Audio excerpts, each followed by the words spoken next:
Hello, and welcome to our NETEC presentation of PPE from A to Z, exploring the latest standards and regulations for healthcare personnel. We're specifically going to speak to masks today, and we're really looking forward to the conversation.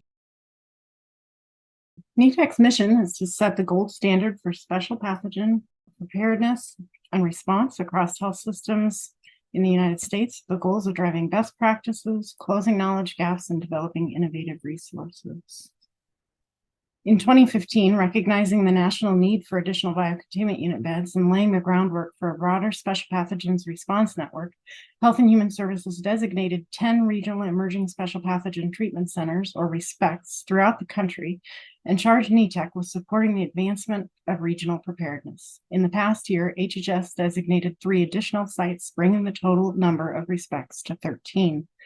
Clinicians, researchers, emergency responders, and other healthcare professionals from the 13 RESPECTs bring their knowledge and expertise in high-consequence infectious diseases to NETEC to meet the needs of healthcare facilities, emergency responders, and researchers across the country. NETEC helps healthcare facilities and EMS agencies prepare for special pathogen events with free virtual and on-site readiness consulting and program assessments. Our targeted support services are designed to match your question with the right expert who can provide an answer based on the unique needs of your organization. Our online self-assessment tools help hospitals and emergency medical service agencies evaluate their operational readiness to respond to special pathogen events. At the conclusion of the self-assessment, your facility or agency will be able to recognize programmatic strengths, identify opportunities for improvement, and have a roadmap for implementing strategies based on recommendations from our team of subject matter experts. We offer courses and training for nurses, physicians, emergency responders, and other healthcare professionals, equipping them with preparedness best practices.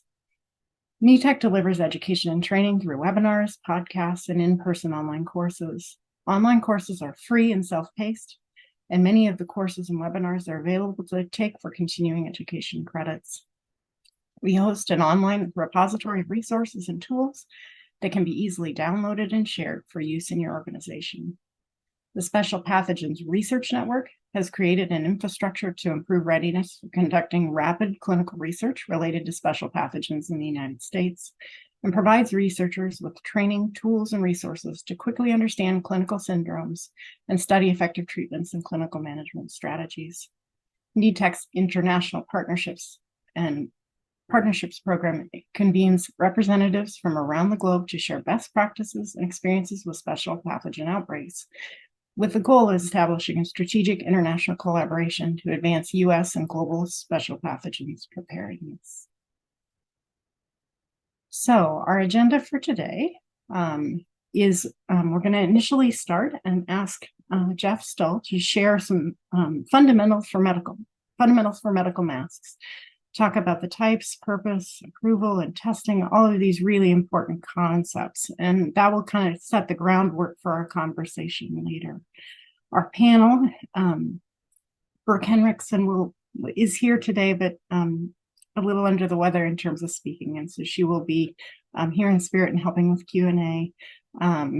Craig will also be part of our panel and help with the discussion, as well as Jill Morgan. The 3 of us sit on the NETEC PPE working group together, and we've invited Jeff really as a content expert to share very specifically his knowledge and expertise on masks themselves.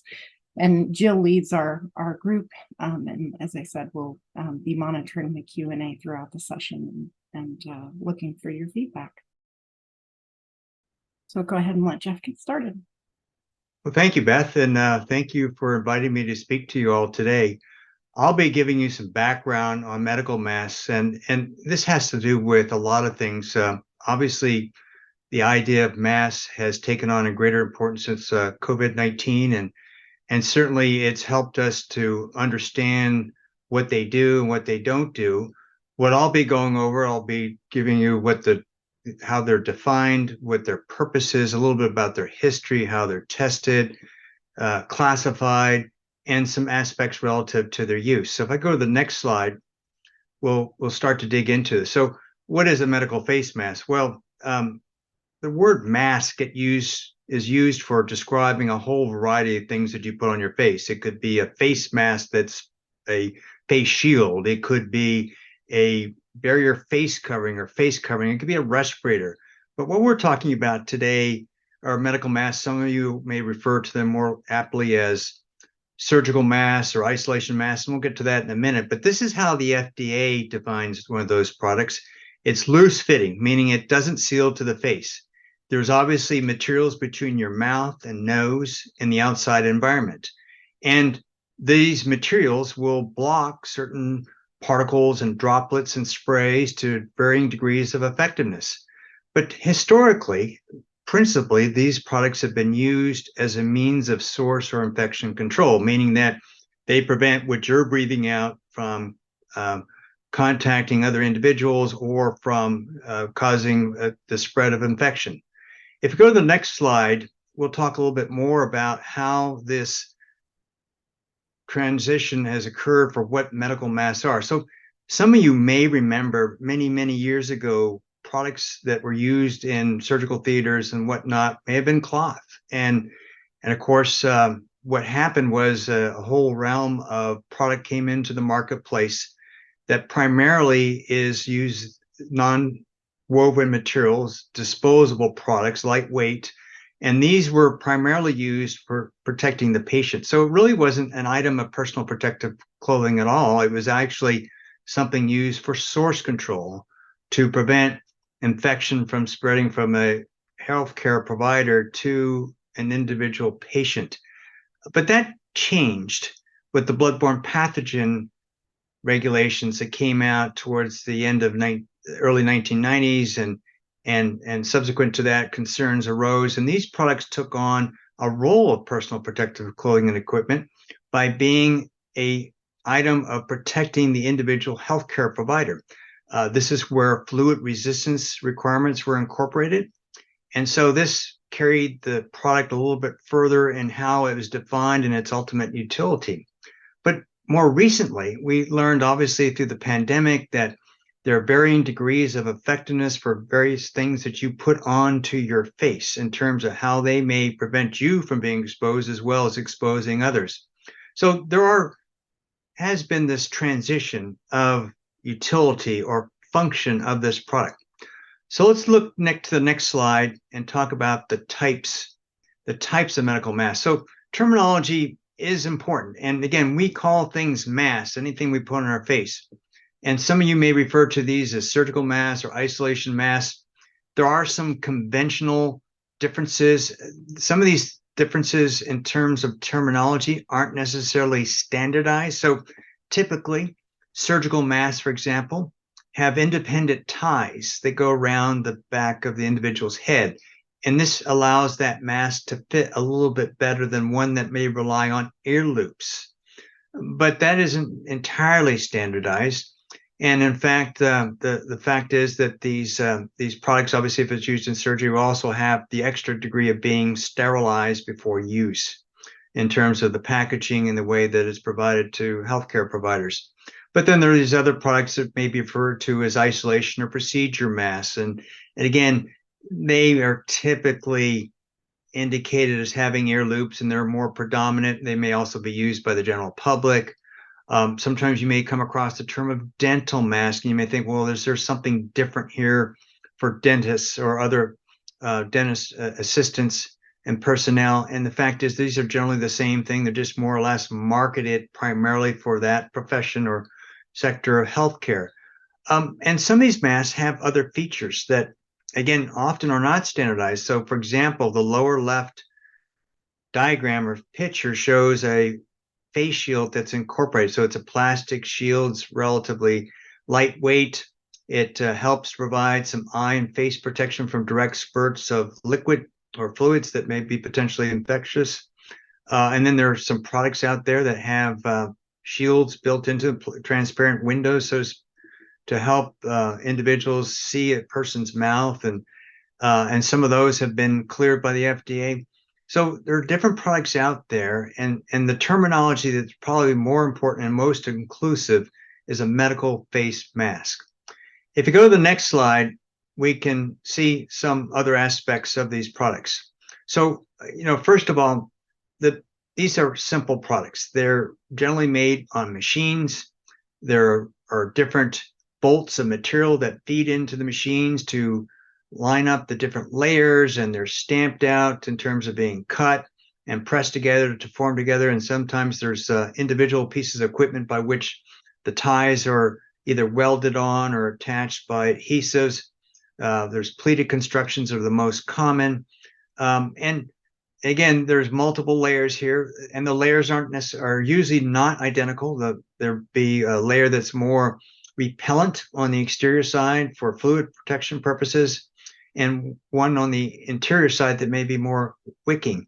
And these products, again, they come in dispensers. They're relatively ubiquitous throughout the healthcare, but I think understanding how they perform is something that's really important. So if we go to the next slide, or start to dig into some of these details.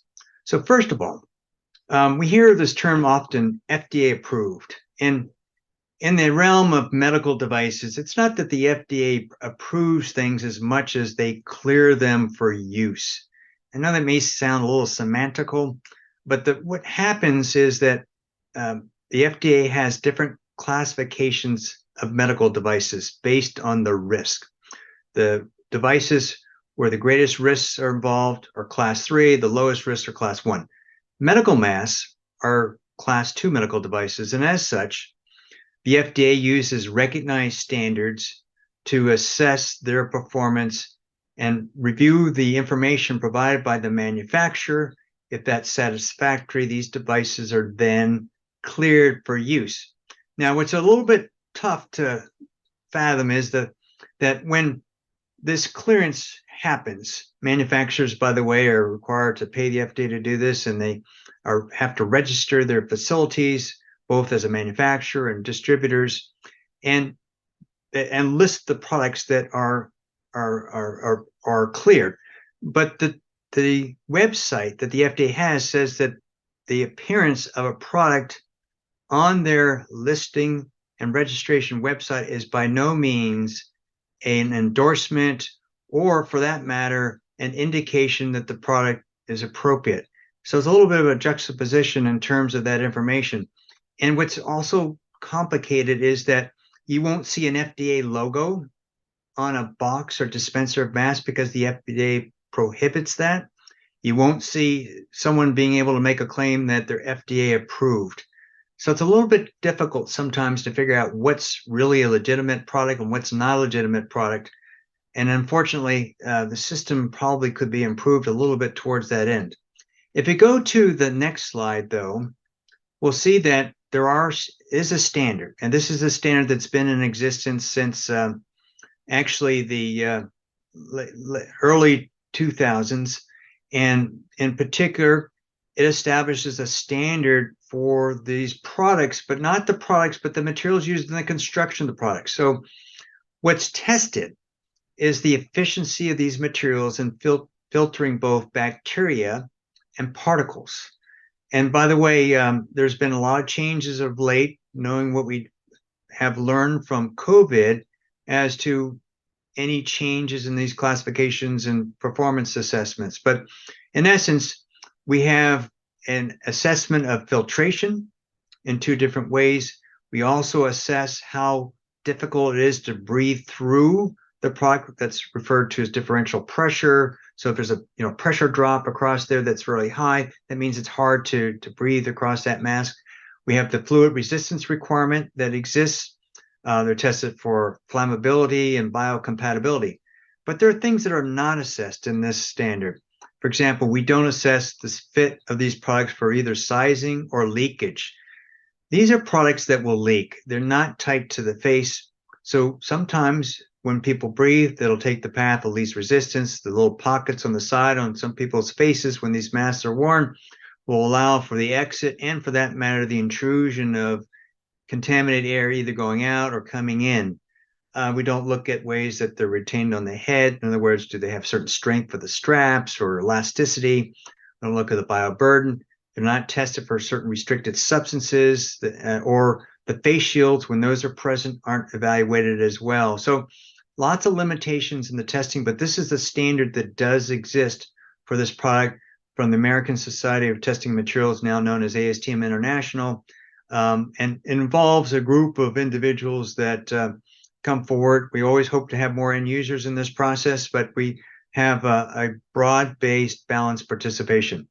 If you go to the next slide, I'll talk a little bit about one of the test methods. So the fluid resistance test method is something that is important because you'll see shortly that there's classification for these masks in terms of their performance.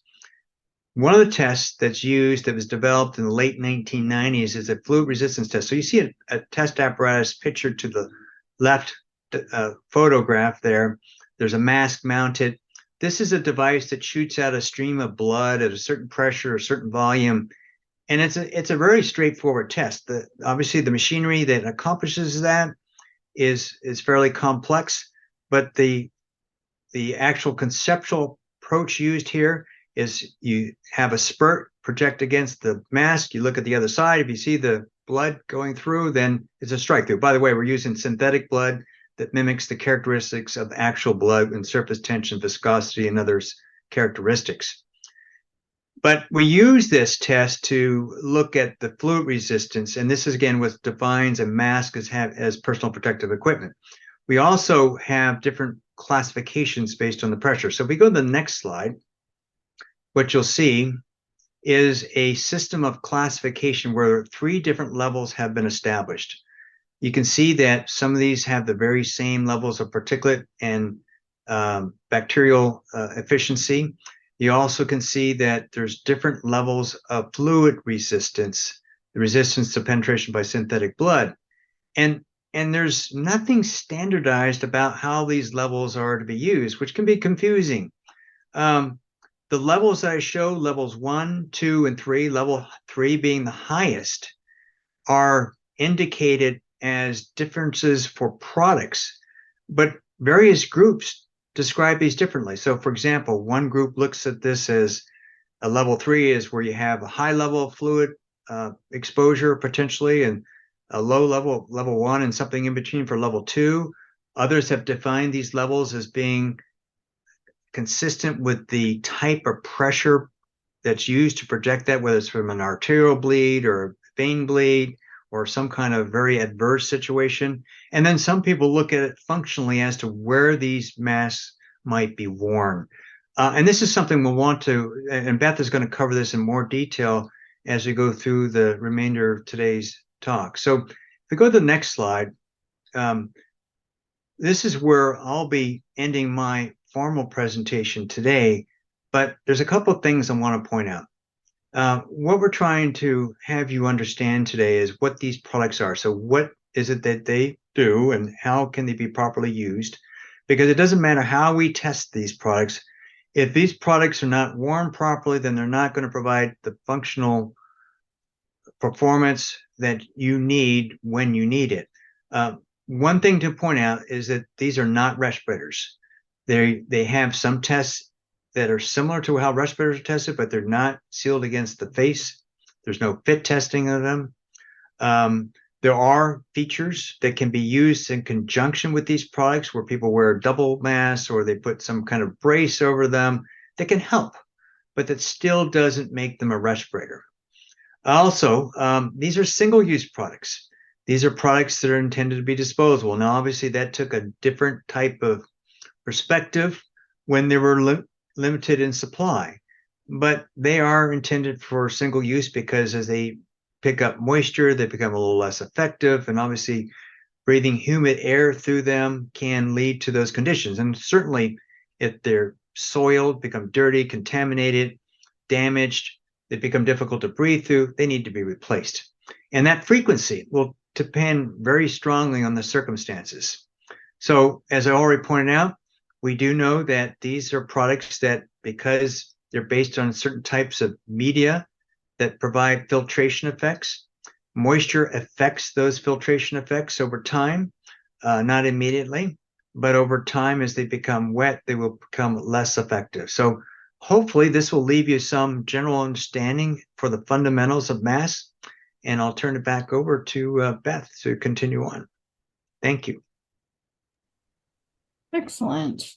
I want to kind of address, I'm gonna speak to those mask levels for just a second. And then I think one of our questions is really relevant to that in a very current events sort of way, Jeff. So I'm gonna lob that softball your way here in a second. So we just want to go over kind of those definitions of the different face coverings that we're talking about. One is respirators. Respirators are the personal protective equipment designed to protect the wearer from inhalation of particulate hazards in the atmosphere. And I think Jeff made reference to it, but this is really a mask that you want to breathe through as a filter, and it is really important that it seals and so forth, and truly not the content we plan to cover in detail today. Then we have the medical face masks, which is the content for today, an item of protective clothing designed to protect portions of the wearer's face, including the mucous membrane areas of the wearer's nose and mouth, from contact with blood and other body fluids during medical procedures.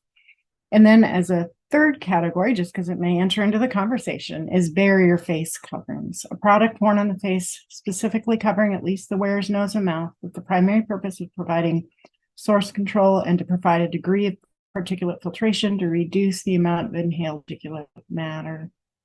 And when we talk about that, sometimes that gets into even the fabric type masks that you will see people wear. So I just wanted to be clear on those levels and definitions. But I specifically, Marcia asked the question, are KN95 masks considered to be better protection than more loosely fitted medical face masks? And I think it's a fair question. I'd really be interested, Jeff, in your thoughts about, in my experience, we've always categorized KN95s as a let me use the right term, as a medical face mask. But I'd be interested in your comments about the sort of, there were a lot of conversation throughout the pandemic over the filtration efficiency of these different products. Yeah, some of you may remember that when we had short supply of respirators and medical masks for that matter, we had emergency use authorizations. These are policy changes made by the FDA. And specifically, we looked to masks or respirators from other countries, KN95s being an example of respirators that meet a Chinese standard. Actually, there was two different Chinese standards that they met. And some of those could qualify as respirators, but not all of them did. In fact, they put up this emergency use authorization early on and listed products that went through a review process, and then they quickly found out that many of them didn't work as intended. What gets complicated in this area is that, first of all, as a respirator, a KN95 does have filtration efficiency that is pretty close, not identical to what we have qualified as respirators, and generally better than a medical mask. And also, the design is generally better than a medical mask, but not necessarily. One of the shortcomings of a product in terms of being a respirator or not is how it fits on the face. It doesn't matter how good the filtration media is. If there's gaps between the individual's face and the product, then the air is going to take the path of least resistance going in or out. Most products that have ear loops just simply can't achieve a facial fit. And even some that do don't work well that either. That's why there's fit testing. So KN95s are a little bit in this hybrid area. They could be a very good barrier face covering that we have defined as another standard, which it defines a wide range of product performance. But they're not respirators unless they're NIOSH approved. And they're not generally medical masks, so they're a little bit of an in-between. So in some ways it could be better, but it really depends on the product. And that's unfortunate that we don't have these delineating lines sometimes, but the short answer is K95s can be a little bit better than medical masks, but they're not respirators. I appreciate your clarifying that, Jeff, because I misspoke slightly, so I appreciate that. I think we have some additional kind of leveling questions. I was going to maybe kind of turn to Jill for some of that, kind of this, seeing Jeff's slide on the different levels of mask and kind of thinking about the implications of those levels. I think it'd be nice to hear from you. Yeah, I think that I would love to invite, I see Craig on as well, coming off having his face show. I think that this is where in healthcare as an end user, I very frequently don't have an option. I have what's in my isolation cart, or I have what's in my supply closet, and that is what I end up using. I will say that generally speaking, what I find is that level 1 masks, which are considered the lowest level from a spray or spurt protection standpoint for a splash, I think level 1 masks are fine for most of the things I do in healthcare. But if I was going to be irrigating a wound or with something that might have a large risk for splash or spray, then I might want to see if my facility or if I have available to me a mask with a higher splash resistance. Now, one of the other things that we sort of alluded to earlier, but that I think is important to point out, is that the more splash or spray resistance a mask has, then the more likely it is to also be a little more difficult to breathe through. And this is, again, where we really are looking at this combination of filtration protection, splash protection, and fit.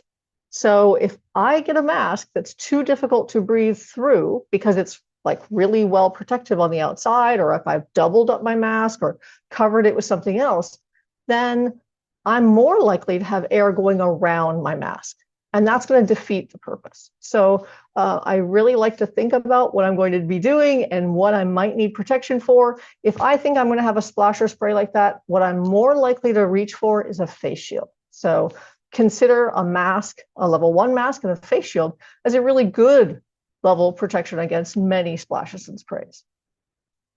Thanks, Beth.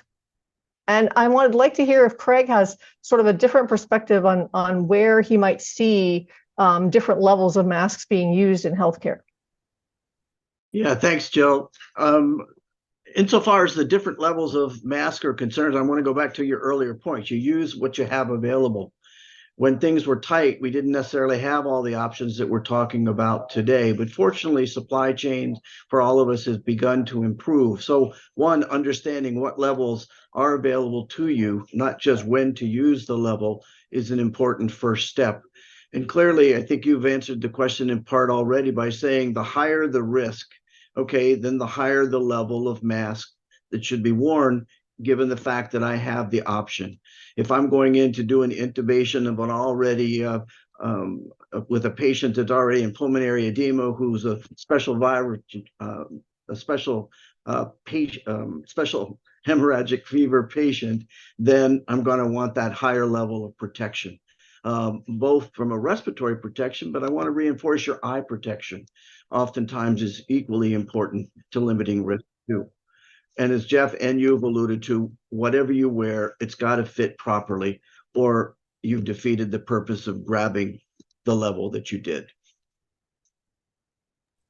Absolutely. And I will allude to this as we kind of cover the different questions from the registration piece of the event, but to our own personal behaviors in relation to that gear, right? Making sure that we wear it and don't do all the things that we do as human beings with that PPE, because it is part of it. If we're not keeping the dirty side on the outside and the clean side on the inside and all of these things as time, or if we wear it too long, Jeff alluded to the moisture piece, but also just wearing it too long and not being mindful of what you're keeping clean and what you're getting dirty becomes a piece of that. So we're going to go ahead and transition to some of those registration questions so that we can address those, and then we'll hit some of the live Q&A as well.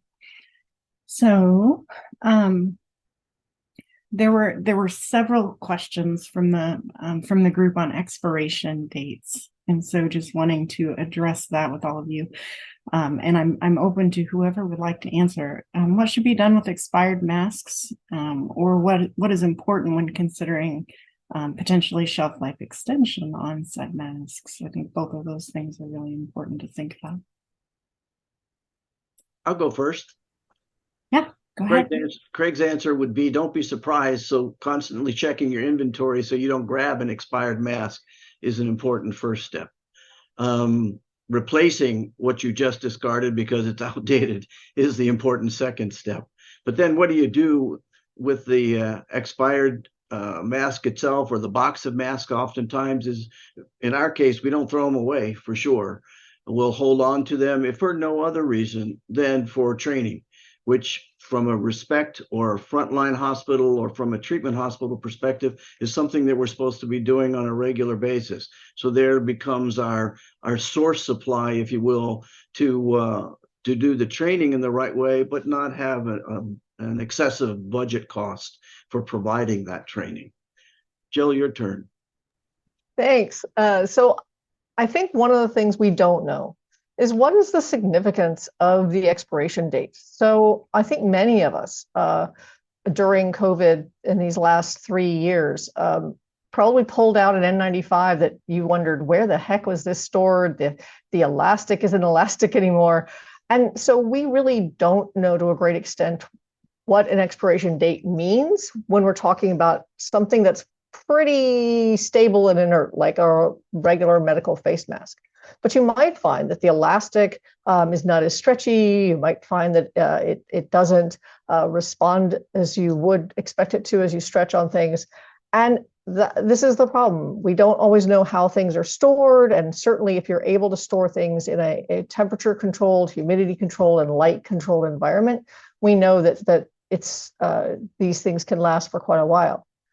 The other thing is that the expiration date is not always clear on the box. And sometimes you'll see just an icon for when it was manufactured. So having to sort of translate these icons is difficult. So I think that this is a case where we really want to work with our, whatever you call your distribution, your source, whoever sources things for your facility, and really think about rotating those things as much as you can.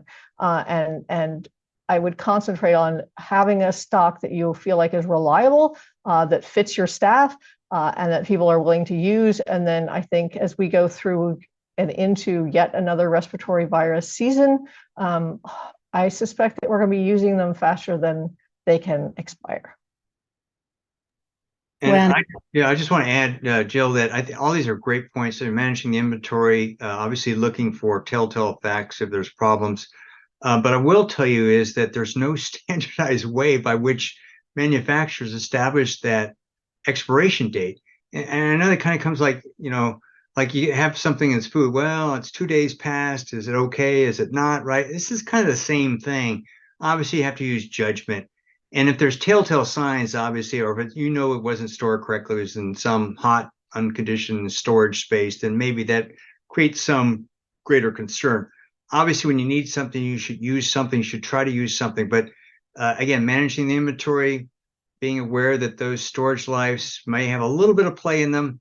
And I will tell you that CDC and NIOSH did do some some stockpile testing, and they found that a lot of products still was okay, even when it's past expiration. I'm not advocating it by any means that you should use anything. You should try to always use something that is fully within the manufacturer's recommended use period.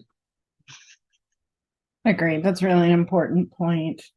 I know we said that the talk today is all about masks, but this is a problem with one thing because of another question, which is masks can make glasses miserable. And I suspect this is a comment both on the kind used for visual acuity as well as the protective type.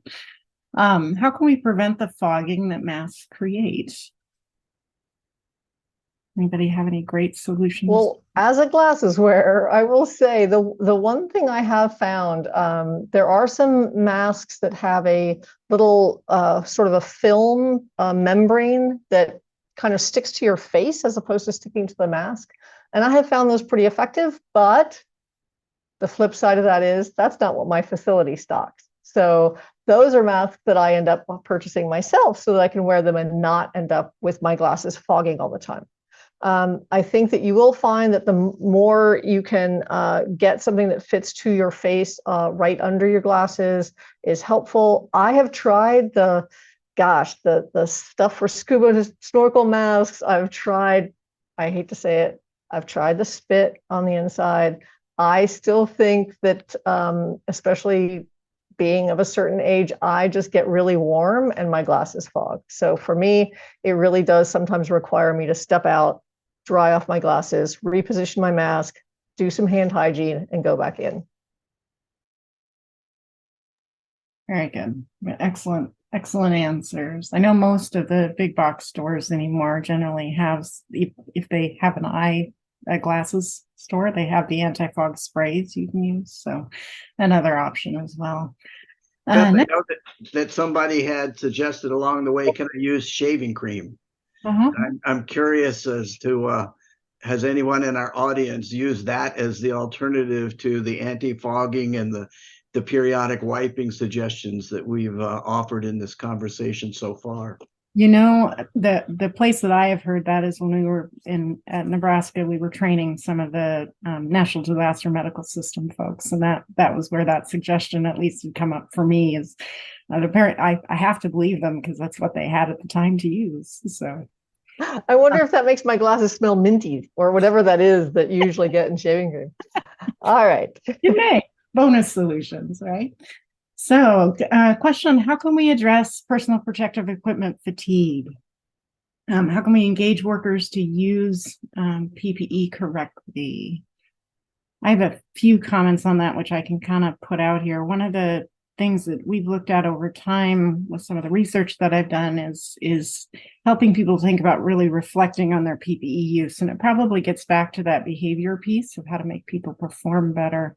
We've used different ways in terms of asking them to kind of don and doff to camera and then have the horror of actually watching that afterwards so that they can see their performance. And we've given them criteria for what our expectations are. And sometimes just that processing of what you've done and how well you performed it helps it stick in their mind that, gosh, I have to make sure I do that every time because I saw I didn't. It does create some of that kind of reflective piece to it. You can also incentivize, certainly, different team things to really engage people and kind of keep them mindful. Maybe keeping track of your safety days and things like that can be helpful.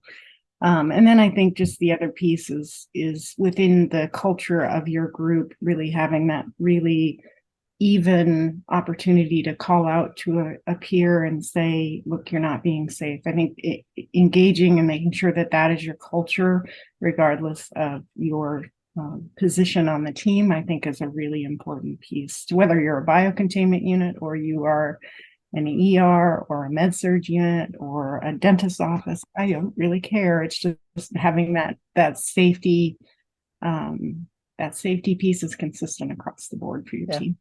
I absolutely agree, Beth. I think a culture of safety is important, and we need to understand how often we create a culture. So having been a nurse for a long time, there are those people that are just sort of, I don't know, like you dread giving report to because they're going to ask you 1,000 questions or make you feel like you didn't do something you should have done. And I think we need to be better coworkers and more supportive of people being safe and using appropriate PPE and not doing that and going home with stuff on your scrubs or into your shoes or on your clothing or wherever. That's just, it's not a badge of honor. It doesn't mean that you're a hero. It's just gross. And I think that we need to reinforce a safety culture from every single person in your facility, and your leadership has to believe in that. And it's not an easy thing, but it's past time for us to do that. Yeah, Beth, if I could add to both of your answers, I reinforce all of what's been said already. We are each other's protector in the end. But hey, are we exploring all of the ways to limit the need to wear the mask itself? Are there other alternatives for communicating with the patient? For example, a whiteboard so I don't have to go into the room with the mask. Am I using a telehealth technology also as an alternative? So being cognizant of safety is important, but part of that safety awareness is, can I avoid having to do some things, not just keep them short? and suite. And then also I would add the importance of a safety program continue to be in play for the duration of hospitalization. What do I mean by that?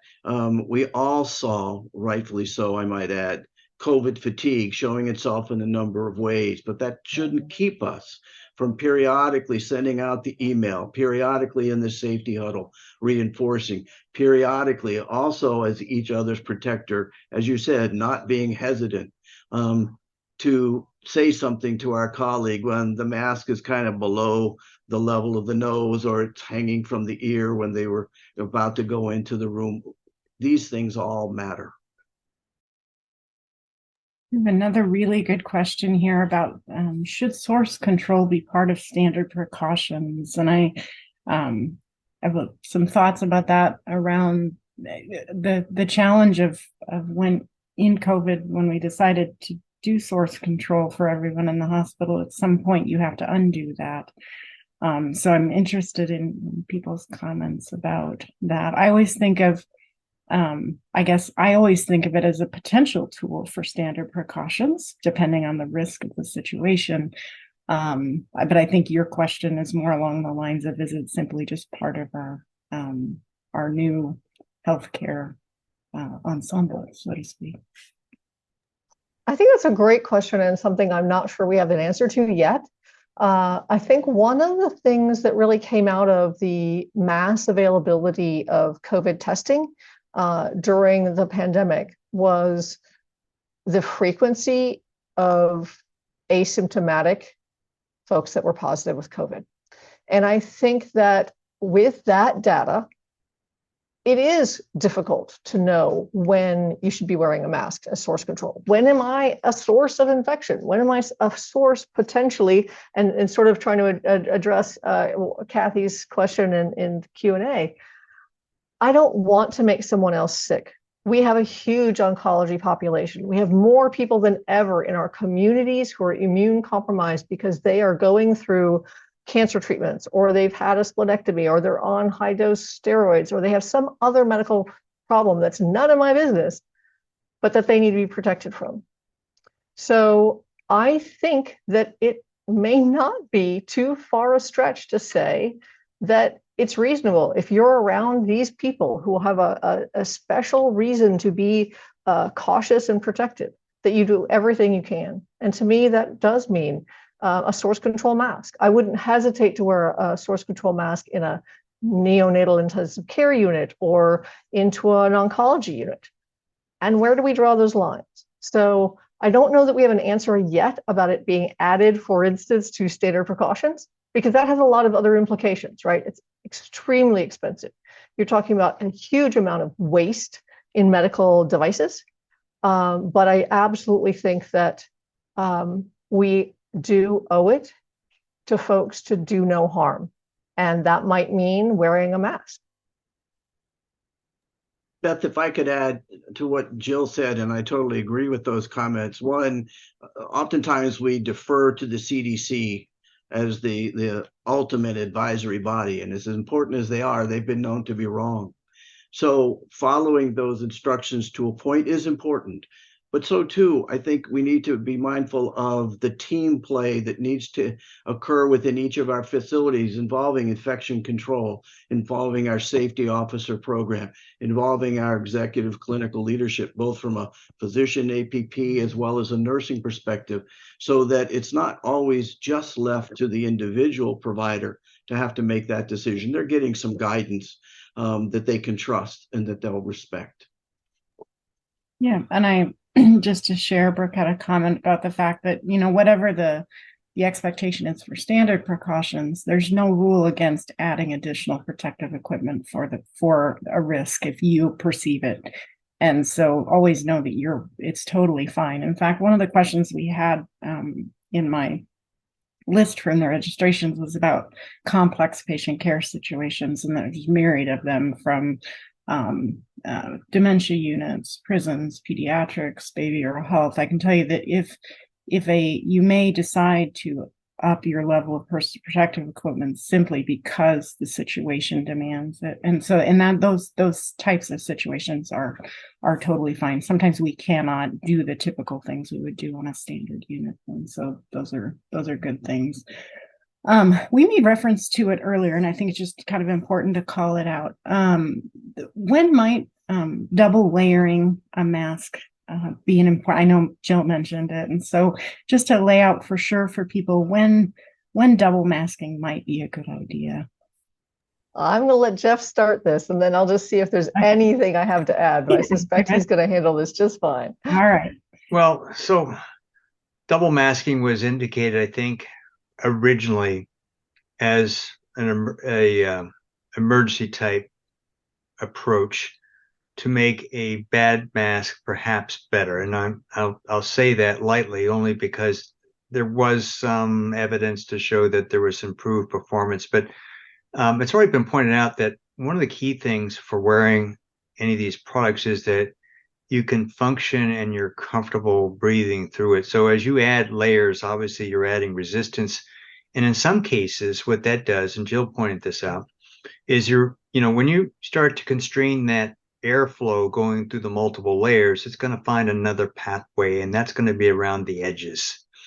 So adding another mask may seem like a good idea. And I think sometimes it comes, people say, well, what about, I'm worried about, fluids getting on it. Well, there you might better consider a face shield. And that would be more likely to protect physically from any kind of fluid impingement on the product. And of course, there are some other things out there. There were these braces, you might remember, like these little rubber band things that would stretch across and make the things fit on your face a little bit better. And those help, right, to make the fit better and for more effectiveness of a face shield, but they still don't achieve a face shield per se, ultimately. And it depends on the individual, so on and so forth. So generally, it's not a recommended practice. It was used, I think, under some circumstances because of supply issues and concerns about the level of available product.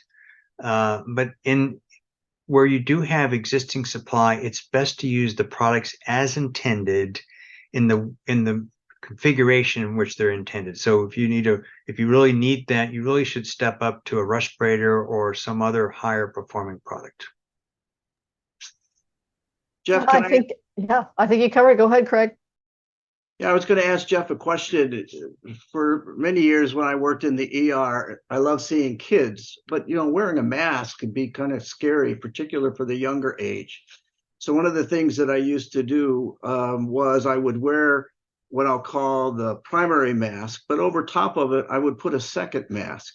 Not for the reasons we suggested, but on that second mask, I would draw a face or put a mouth with some teeth, something that would, in essence, be a distractor and build a rapport. Can we get away with doing that still these days? Not to the primary mask, but to that second mask. Doing that for a good reason. You're trying to take away any fear of a child patient or and I don't see that as a bad practice. But obviously you're maybe compromising some of your own performance, or maybe the type of product you put over it isn't really a mask at all, but it allows you to put that kind of drawing so it's more or less overly porous or something like that, so you can achieve that very same purpose without actually using a mask. It's probably something that's convenient to draw on, right? But there may be some other things that can achieve the same purpose without you having to actually use an actual mask to put over the principal mask. I can assure you it was not a work of art by any stretch. Well, I'm sure they appreciated it. Fun stuff.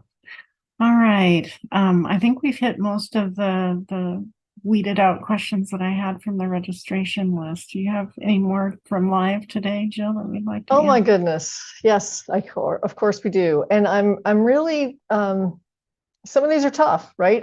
We appreciate that. And I'm grateful, first of all, for everybody being here and for poking us with some tough questions.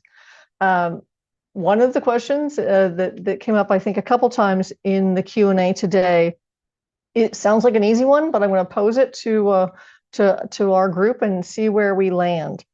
We're heading into flu and respiratory season. Many of us are in areas of the country that are having higher rates of COVID now than we've seen in a long time, or for what passes for a long time these days. And what should healthcare workers specifically be wearing for influenza and for COVID? Is a medical mask, whatever we want to call that, sufficient, or should they be in a respirator? And I want to plug also, while you guys are thinking about that question, we are going to have another webinar on respirators coming up next. So not next right after this one, but in the scheme of things, that's going to be our PPE working group's next webinar. So please think about tuning in for that as well, because respirators are a whole different kettle of fish, and we definitely want to spend some time doing a deep dive into that. All right, Beth, mask or respirator for influenza and COVID? I guess I would go back to like what we've done for years, at least in my mind, in terms of what are my risks, what are the risks in the care environment I'm working in, and make my decisions accordingly. If I'm at all concerned that there are potential patients with COVID or flu in my workspace, and I feel more comfortable wearing a mask, I absolutely would. And I would do, and do all the good behaviors with that. Again, keeping dirty sites clean, keeping it single use, as Jeff recommended, being aware of if it's hard to breathe in it, those sorts of things. Maybe, as long as obviously supplies are good, those kinds of things make good sense. Certainly, I think if you are more comfortable or concerned, you can certainly go up in an N95, but I think keeping that to situations where we know we need to have people in airborne isolation is probably okay as well. But I'm open to Jeff and Craig's comments on that as well, or how their facilities are managing it. Craig, you want to hit that one next? Sure. For those of us that are part of a corporate culture, it may not be left to the individual to be the sole decision maker. What's the corporate policy? We've already seen a change in that when we're going into patient rooms, the surgical or procedure mask should be worn for high risk invasive procedures in and around the airway. I think many of us are still using the N95, particularly for COVID. What will we do with flu would probably be the procedure mask in principle, but when in doubt, going to the higher level is not out of the question. So I guess the word I would give to everybody is, hey, if you're part of a corporate culture, know that policy and procedure. If you're not, then is there a hospital-based or a skilled nursing or an urgent care, whatever system you're a part of, do they have a policy to provide you with some guidance? All right, Jeff, I'm going to give you a second to answer that one. Sure. And then I'm going to go back to what Beth said. I mean, it's situational, right? Obviously based on risk and what other tools you have at your disposal, whether it's the air control in a space, or your ability to distance or communicate differently. There's all these factors, but a respirator will be better in terms of protecting you, obviously, and a better source control than a medical face mask. But I'm also going to plug the fact that I don't think we have the right tool. I think there used to be something, there was going to be something like an N80 a long time ago, never came to pass. And so it's something with a whole lot better fit, a little less filtration, so you get a little bit better breathability. That probably was the product that would have solved all these problems, but it doesn't exist, unfortunately. It may exist in the form of a hybrid barrier face covering that's at the high end of that range. But what I will say is this. Wearing a respirator brings on new responsibilities, individual fit testing, medical monitoring. There's a bunch of responsibilities. And if the circumstances warrant that, an escalation of disease transmission, high risk situations, inability to control the space, those types of aspects, then yes, as the situation gets worse, the consideration of a respirator warrants, further attention. all right, I'm going to dive in here. I'm not known for my subtlety, am I? A medical face mask is not considered personal protective equipment. An N95 respirator is personal protective equipment to protect the wearer from aerosols, particles that you might encounter. If you feel that you need protection from aerosols, and again, this is, as all of our folks have mentioned, this is a combination of distance and time at the bedside and the activities we're doing. But if I'm in an environment that might be dangerous to my health, I'm going to wear a respirator. Full stop. Yeah. All right. Yeah, but we also know, as several people have pointed out, there's a lot swirling around in the news right now about this. CDC recommendations may be changing. The organization that's called HICPAC, which is the Healthcare Infection Control Practices Advisory Committee, is working on this topic right now. If you have strong feelings about this, let them know. I think it's a time in our country right now where people are really thinking about this. What can we do? What should we do? What's both responsible for the health of our worker, but also not incredibly burdensome to those workers at the same time. So it's not always an easy call. No, and I think in our future talk on respirators, we can delve into the research studies that have been done and kind of give people some more information on kind of what direction that leads in. So the little tease for future programming for sure. I'm going to go ahead and go on to the next slide, but want to close with a few reminders on some pieces from NETEC. NETEC, you can submit a technical support service request at netec.org or email info@netec.org. Submit a request online to start the asset review that we have, or contact us anytime for questions, support, and services. NETEC services are available to healthcare professionals, frontline and assessment facilities, and EMS agencies. We are continuously developing online education, technical training, and other support services to meet the needs of anyone who might encounter a special pathogen in their work. You can send your questions to info@netec.org or submit a technical support service request at netec.org. Connecting with NETEC by following us on social media and signing up for our e-newsletter to be the first to know about upcoming trainings, webinars, and new courses for continuing education credit. Listen to NETEC's podcast, Transmission Interrupted, available on all major listening platforms for informational and insightful conversations with guest experts about special pathogens. And then browse our resource library to find education, training, the latest research on all stages of preparedness and response. Our call today ends rather abruptly, so we just want to make you aware of that. But like I said, we will work on our responding to your questions and comments after this session. So, and please keep connected with us as we continue to put on the PPE from A to Z series and talk about more of these different and difficult questions. I want to thank all of our facilitators today: Jill Morgan, Craig Diatley, Brooke Henriksen in spirit, and Jeff Stoll. It was a pleasure to be able to work with you. Thank you again for being a part of this conversation on masks. Take care.